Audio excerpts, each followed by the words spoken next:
Hello my dear family, இன்றைக்கி நம்ம hand embroidery எப்படி பண்ணுறதுன்னு தான் பார்க்க போகிறோம். ஸோ ஃபஸ்ட்டு அதுக்கு என்னென்ன மெட்டீரியல்ஸ் தேவைன்னு பார்த்துடலாம்.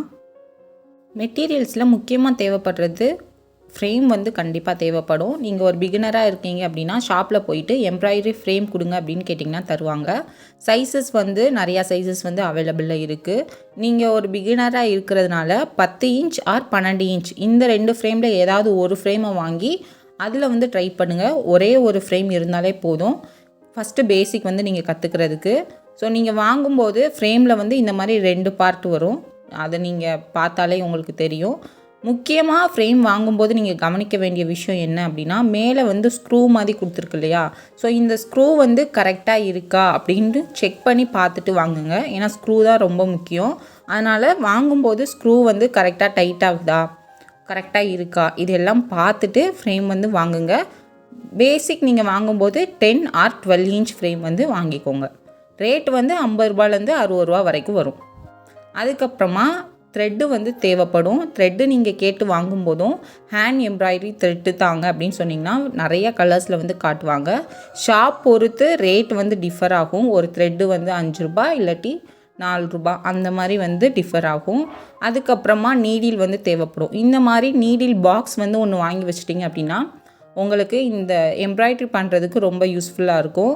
இதில் வந்து அந்த நீடிலோட மேலே ஹோல் இருக்கு இல்லையா, அது வந்து கொஞ்சம் டிஃப்ரெண்ட் சைஸஸில் இருக்கும். ஸோ நம்ம எவ்வளோ நூல் கோர்க்குறோமோ அதை பொறுத்து நம்மளுக்கு தேவையான நீடியில் வந்து செலக்ட் பண்ணி எடுத்துக்கலாம். அதுக்கப்புறம் ஒரு சிசர் வந்து தேவைப்படும்.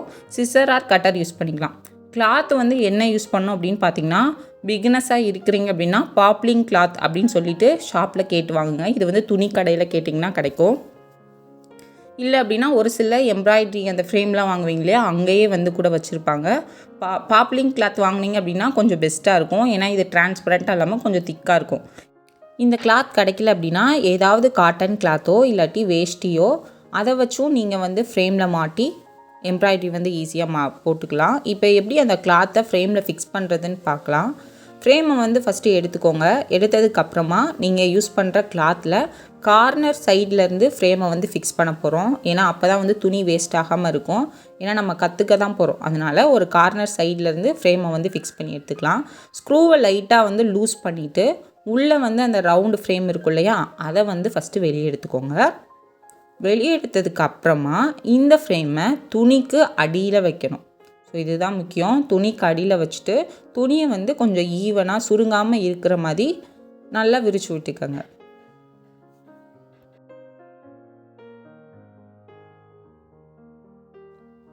அதுக்கப்புறம் அந்த மேலே இருக்க அவுட்டர் ஃப்ரேமை அந்த ஃப்ரேமுக்கு மேலே வந்து இந்த மாதிரி ஃபிக்ஸ் பண்ணி எடுக்கணும். அப்பையும் நீங்கள் ஃபிக்ஸ் பண்ணும்போது சப்போஸ் ஃபிக்ஸ் பண்ண முடியல அப்படின்னா ஸ்க்ரூவை வந்து திருப்பி நீங்கள் லூஸ் பண்ணிவிட்டு ஈஸியாக வந்து ஃபிக்ஸ் பண்ணிக்கலாம். எனக்கு இப்போ கொஞ்சம் டைட்டாக இருக்க மாதிரி ஃபீலாக இருக்கிறதுனால கொஞ்சம் லூஸ் பண்ணிவிட்டு ஃப்ரேமை வந்து ஃபிக்ஸ் பண்ணி எடுத்துக்க போகிறேன். ஸோ இந்த மாதிரி கரெக்டாக அந்த ஃப்ரேமோட இந்த ஃப்ரேம் வந்து அட்டாச் ஆகி இருக்கணும். அதுக்கப்புறமா ஸ்க்ரூவை வந்து நல்லா டைட் பண்ணிடுங்க. உங்களால் எவ்வளோ டைட் பண்ண முடியுமோ ஸ்க்ரூவை வந்து நல்லா டைட் பண்ணிக்கோங்க. டைட் பண்ணதுக்கப்புறமா நம்ம மாட்டியிருக்க கிளாத்தில் வந்து அங்கங்கே சுருக்கம் இருக்கும். கொஞ்சம் கரெக்டாக மாட்டலை அப்படின்னா அங்கங்கே லைட்டாக வந்து சுருக்கம் இருக்கும். அதனால சைடில் வந்து எக்ஸ்ட்ரா கிளாத் இருக்கு இல்லையா, அதை வந்து கொஞ்சம் நீங்கள் இழுத்து விட்டீங்க அப்படின்னா நல்லா டைட் ஆகும் கிளாத்து. ஸோ அதை வந்து நீங்கள் பண்ணும்போது ஃபீல் பண்ணலாம். எந்த சுருக்கமும் இல்லாமல் கிளாத்தை இந்த மாதிரி இழுத்து விட்டுக்கோங்க எல்லா சைடும்.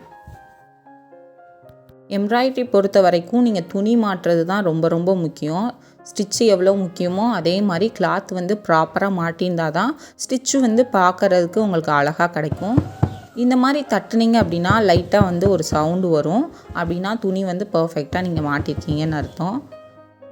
இந்த மாதிரி ஃபிக்ஸ் பண்ணதுக்கப்புறம் நீங்கள் இந்த ஃபுல் டிசைன் போட்டு முடிச்சிட்டிங்க அப்படின்னா இந்த ஃப்ரேமை கழட்டி பக்கத்துலேயும் மாட்டிக்கலாம்.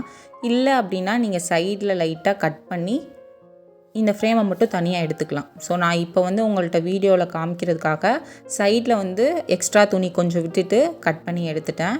கொஞ்சம் லைன்ஸ் ஃப்ளவர்லாம் டிசைன் பண்ணி பார்த்துருக்கேன். அதுக்கப்புறம் உங்களுக்கு எந்த கலர் த்ரெட்டு வேணுமோ அந்த த்ரெட்டை எடுத்துக்கோங்க.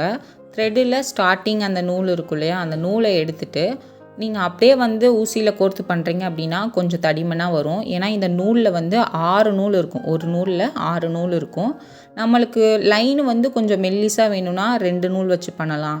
இல்லை இன்னும் கொஞ்சம் ஸ்ட்ராங்காக வேணும்னா 3 நூல் வச்சு பண்ணலாம். அந்த மாதிரி நம்மளுக்கு தேவையான சைஸுக்கு ஏற்ற மாதிரி அந்த நூலை வந்து நீடிலில் கோர்த்து பண்ணிக்கலாம். இப்போ நான் வந்து எனக்கு தேவையான லென்த்துக்கு அந்த நூலை வந்து ஃபஸ்ட்டு கட் பண்ணி எடுத்துக்கிறேன். கட் பண்ணதுக்கப்புறமா நான் வந்து இப்போ இதில் 6 நூல் இருக்கு இல்லையா, 6 நூலையும் மொத்தமாக யூஸ் பண்ணாமல் 3 நூலாக ஸ்ப்ளிட் பண்ணி எடுத்துக்கிறேன். அந்த மாதிரி ஸ்ப்ளிட் பண்ண நூலை வந்து நான் இப்போ நீடிலில் கோர்க்க போகிறேன். ஸோ அதனால் 3 நூலாக நீங்கள் ஸ்ப்ளிட் பண்ணும்போது லைட்டாக சப்போஸ் அதில் உங்களுக்கு அந்த நூல் வந்து கொஞ்சம் சுற்றும் அப்படின்னா கீழே இந்த மாதிரி நூலை இழுத்து விட்டிங்கன்னா ஈஸியாக வந்து நூலை வந்து 2ஆக பிரிச்சிடலாம். உங்களுக்கு எத்தனை நூல் வேணுமோ நீங்கள் அத்தனை நூல் யூஸ் பண்ணிக்கலாம். இப்போ 6மே நீங்கள் கோர்க்கணுன்னாலும் கோர்த்துக்கலாம், உங்களோட இஷ்டம் தான். நான் வந்து 3 வந்து ஸ்ப்ளிட் பண்ணியிருக்கேன். இப்போ வந்து இதை நான் வந்து நீடிலில் வந்து கோர்க்க போகிறேன். நீடில் செலக்ட் பண்ணும்போது அது ரொம்ப முக்கியம். கீழே வந்து ஷார்ப்பாக இருக்கிற மாதிரி செலக்ட் பண்ணிக்கோங்க. அந்த மேலே இருக்க ஹோல் வந்து கரெக்டாக இப்போ நீங்கள் ஒரு 6 நூல் எடுக்கிறீங்க அப்படின்னா அதுக்கேற்ற மாதிரி ஹோல் வந்து செலக்ட் பண்ணிக்கோங்க. இல்லைனா இப்போ ஒரு 3 நூல் தான் எடுக்கிறேன்றதுனால நார்மலாக நம்மளுக்கு நீடில் இருக்கும் இல்லையா, எம்ப்ராய்டரி நீடில்னு சொல்லிட்டு அந்த நூல் வந்து யூஸ் பண்ணிக்கலாம். இந்த நீடில் வந்து பாக்ஸாக வாங்க முடியல அப்படின்னா பாக்ஸ் வந்து ஒரு 35 ரூபா வரும். நான் உங்களுக்கு காமிச்ச பாக்ஸு. சப்போஸ் வாங்க முடியல அப்படின்னா எம்ப்ராய்டரி நீடில் தாங்கன்னு கேட்டால் அவங்களே வந்து தருவாங்க. அந்த நீடில் வந்து 5 ரூபா அந்த மாதிரி இருக்கும். ஸோ ஒரு நீடில் கூட நீங்கள் வாங்கி யூஸ் பண்ணிக்கலாம். நீடிலில் நூல் கோர்த்ததுக்கப்புறமா லாஸ்ட்டாக வந்து மறக்காமல் நாட் போட்டுக்கோங்க. நாட் போடுறது எப்படின்னும் நான் இதில் காமிக்கிறேன். நீங்கள் பிகினராக இருக்கீங்க அப்படின்னா நாட் போட தெரில அப்படின்னா இதுவும் வந்து பார்த்து வச்சுக்கோங்க. ஏன்னா நாட் வந்து ரொம்ப முக்கியம். நாட் போடாமல் நம்ம ஒரு எம்ப்ராய்டரி போட்டிங்க அப்படின்னா டிசைன் வந்து ஈஸியாக கலண்டுட்டு வந்துடும். அதனால் நாட் வந்து கொஞ்சம் டைட்டாக இருக்கிற மாதிரி பார்த்துக்கோங்க.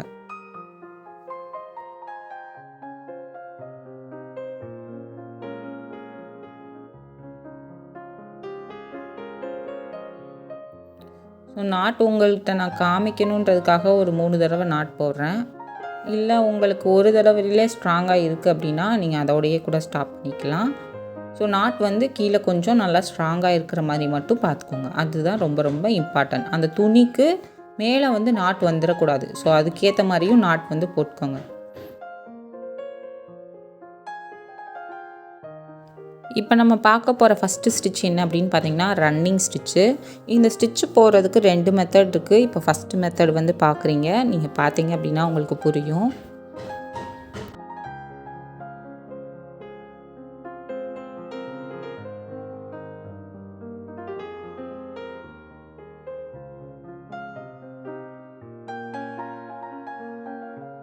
இந்த மாதிரி சின்ன சின்ன கேப் விட்டு ஸ்டிச்சு வந்து வரும். இதை வந்து ரன்னிங் ஸ்டிச் அப்படின்னு சொல்லுவாங்க.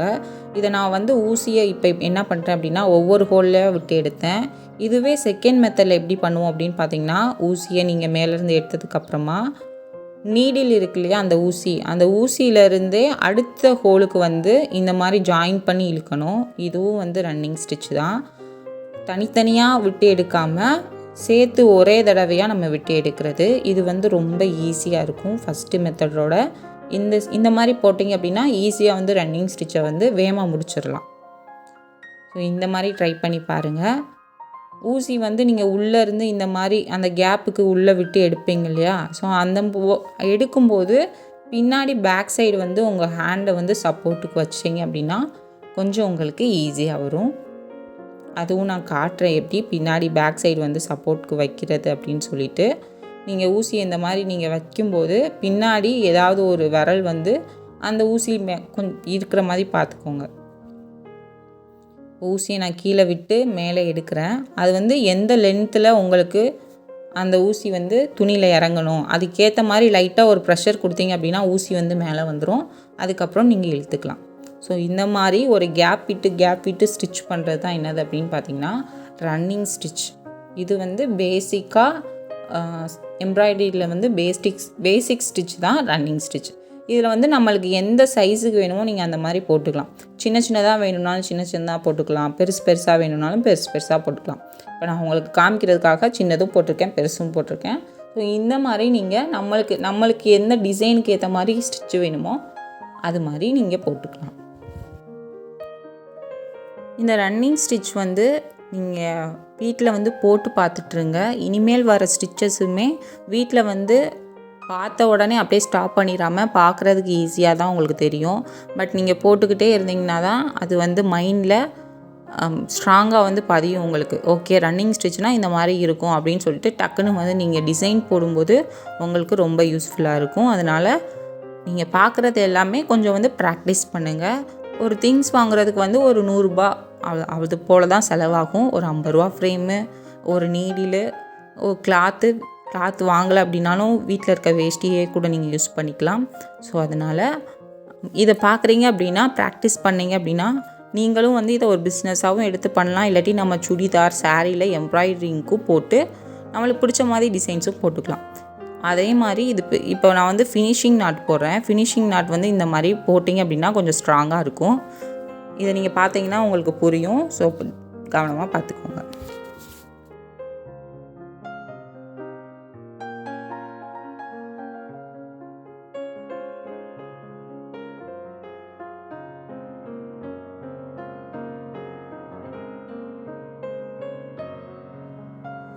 ஸோ இந்த மாதிரி ஃபினிஷிங் நாட் போட்டு எடுத்துக்கோங்க. எடுத்ததுக்கப்புறமா நூல் கட் பண்ணும்போது இது ரொம்ப முக்கியம். லைட்டாக கொஞ்சம் நூல் அதில் விட்டுட்டு கட் பண்ணுங்கள். ஒட்டி கட் பண்ணிங்க அப்படின்னா நாட் வந்து கொஞ்சம் கலண்டுட்டு வந்துட வாய்ப்பு இருக்குது. ஸோ அதனால் லைட்டாக நூலை விட்டுட்டு கட் பண்ணுங்கள். ஸோ நெக்ஸ்ட் வீடியோவில் நான் அடுத்த ஸ்டிச்சஸ் வந்து கண்டினியூ பண்ணுறேன். தேங்க்ஸ் ஃபார் வாட்சிங்.